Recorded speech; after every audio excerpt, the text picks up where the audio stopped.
There are places in the world that were never meant to be disturbed, where history has left its mark in dark and twisted ways. Some places are forgotten for a reason. But for James, curiosity was his greatest strength and his most dangerous weakness. This is a story about what happens when you follow that curiosity into the darkness, only to find that something sinister was waiting for you all along. James had always been drawn to the mysteries that lingered just out of sight. His fascination with abandoned places, crumbling buildings, and forgotten tunnels had become more than just a hobby. It was an obsession. When he heard about the old sealed railway tunnel on the outskirts of town, a relic from a time when the town thrived on coal and railroads, he couldn't resist. The tunnel had been closed after a cave-in decades ago, leaving it a dark, damp void beneath the earth, with no one daring to go inside since the accident. But James wasn't one to be easily deterred by stories of tragedy or warnings from the locals. The townspeople spoke of strange occurrences in the area, whispers, shadows, and sudden chills that crept up your spine when you got too close. Some said it was haunted by the spirits of the miners who had died in the collapse. James laughed at their superstitions, chalking it up to fear of the unknown. He believed that there was always a logical explanation for everything, until there wasn't. Late one afternoon, under a sky heavy with the threat of rain, James packed his flashlight, camera, and notebook, ready to explore the forgotten tunnel. The hike through the woods to the entrance was longer than he expected, with the trees closing in around him as if to shield the tunnel from prying eyes. When he finally reached the entrance, he found the old iron gate bent and rusted, barely holding together after years of neglect. With a creak that echoed through the silence of the forest, he pushed the gate open and stepped inside. The tunnel swallowed him in darkness immediately.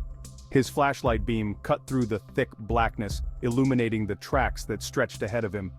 The air was cold, far colder than it should have been for the time of year, and damp, as if the tunnel itself was still holding on to the last breaths of those who had worked here all those years ago.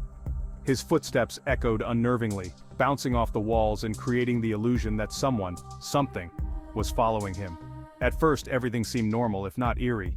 The walls of the tunnel were cracked and slick with moisture, and the tracks beneath his feet were covered in a layer of rust and dirt.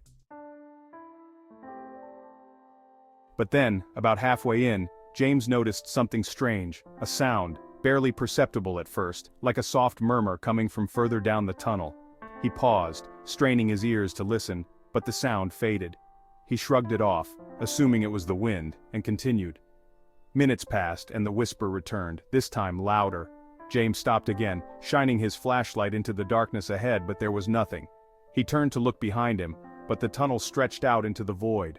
No one was there. His grip on the flashlight tightened. Maybe this wasn't such a good idea after all, he thought, but the pull of the unknown was stronger than his sense of caution.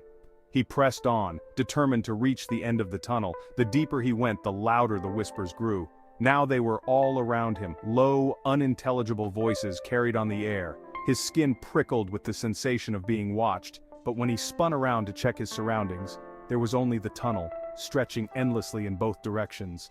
James's heart started to race, and the thought crossed his mind that maybe the stories weren't just rumors after all. Maybe the tunnel really was haunted.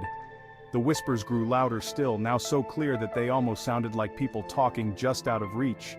Panic gnawed at the edges of his mind as he quickened his pace, eager to get out. That's when he saw it, movement in the corner of his eye. A shadow, fleeting and indistinct, darting from one side of the tunnel to the other. He whipped around, shining the flashlight toward the source of the movement, but it revealed only empty space. His pulse quickened. Whatever it wasn't just in his mind. The whispers became frenzied, more like a chorus of voices now, surrounding him. Then, out of the darkness ahead, he saw a figure standing on the tracks, bathed in the dim light of his flashlight. It was a man, dressed in old tattered work clothes, his face obscured by shadow. He stood completely still, not moving, not reacting. James's voice caught in his throat. "Hello?" he called out, his voice shaking slightly. The figure didn't respond, it just stood there, unmoving. James took a step forward, and then another, the beam of his flashlight fixed on the figure. His heart raced as he drew closer, every instinct screaming at him to turn back. But something compelled him to approach. The whispers had reached a fever pitch now, overlapping voices that seemed to be begging him to stop, or urging him onward. He couldn't tell which. As he got closer, the figure slowly turned its head toward him, revealing a pale, hollow face. The eyes were dark, empty sockets, void of life. James stumbled backward, dropping his flashlight. The light flickered and went out, plunging the tunnel into complete darkness. The whispers turned to screams. In the pitch black, James could feel them. Cold, unseen hands brushing against his skin, pulling at his clothes, tugging him deeper into the tunnel. He scrambled to his feet and ran, blind, toward what he hoped was the exit.